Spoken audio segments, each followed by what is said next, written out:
Let's talk about the best Forex pairs to trade in different market sessions.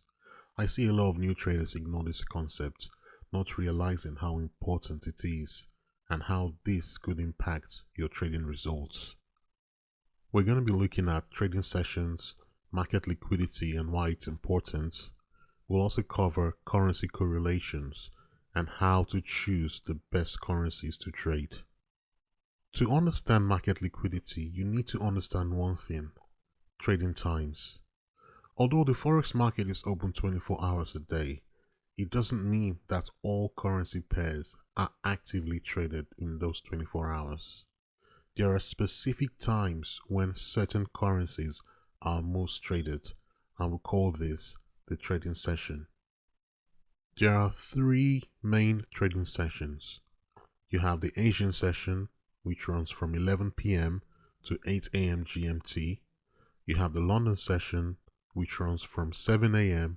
to 4 p.m. GMT. And then you have the New York session, which is from 12 p.m. to 9 p.m. GMT. These times could vary depending on daylight savings. Now, let's look at the actively traded currencies in each of these sessions. In the Asian session, you normally see three actively traded currencies: the Japanese yen, the Australian dollar, and the New Zealand dollar. So in this session, you want to focus on these currencies and the pairs that include these currencies as well. The London session includes the British pound, the euro, and the Swiss franc. These currencies are the most actively traded during this London session. There's another thing that's very unique to the London session, which I'll explain in just a moment.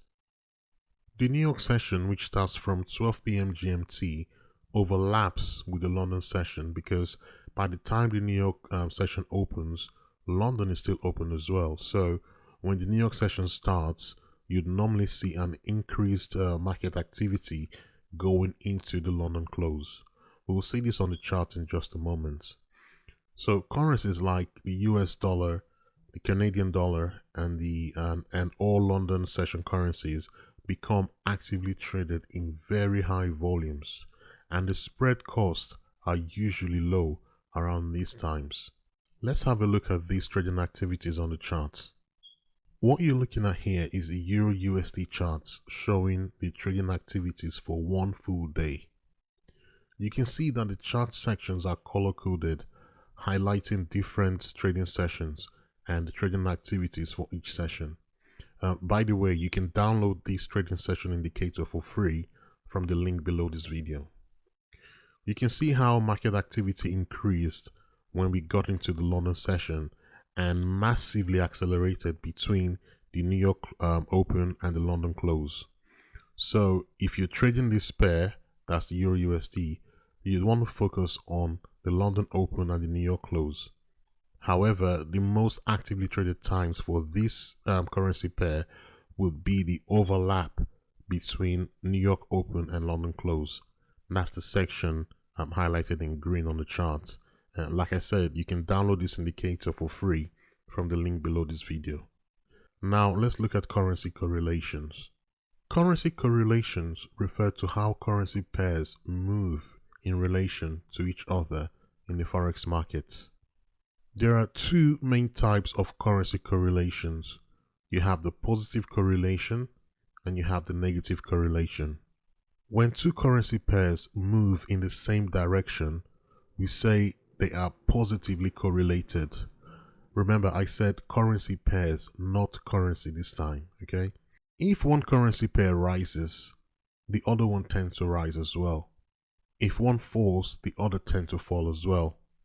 This happens because both pairs are influenced by similar markets and economic factors. For example, when GBP USD rises, Euro USD tend to rise as well because both the pound and the euro are influenced by similar economic factors. In other words, if the pound is gaining strength, the euro tend to gain strength as well, and vice versa. There's another thing you need to understand when it comes to currency correlation. When there's a lot of buying taking place across two different currencies and you pair them together, you find a situation where they simply consolidate or they move sideways. We'll call this the tug of war. I'll explain this in more detail in another video where we'll look at the hidden price movements in currencies and why you need to know them. Negative correlation is just the opposite of positive correlation. When one pair rises, the other tends to fall.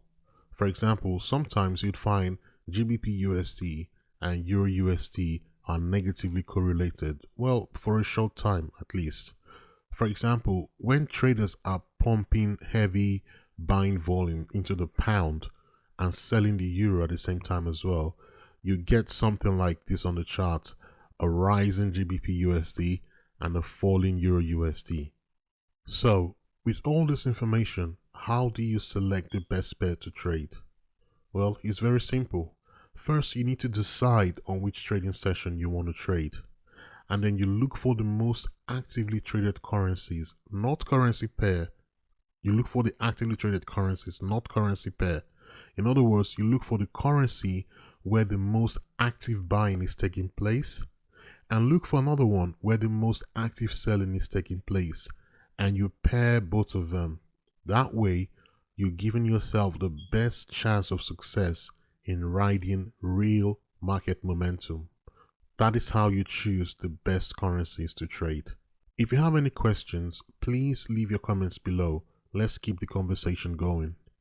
If you want to learn the best trading strategies for people who have a full-time job and you want to trade Forex, the link to my free training on this is in the description below this video. And don't forget, you can download the trading session indicator from the link below as well. Remember to like and subscribe if you haven't, so the algorithm can suggest this video to others who might find it helpful. And I'll see you in my next video. Bye for now.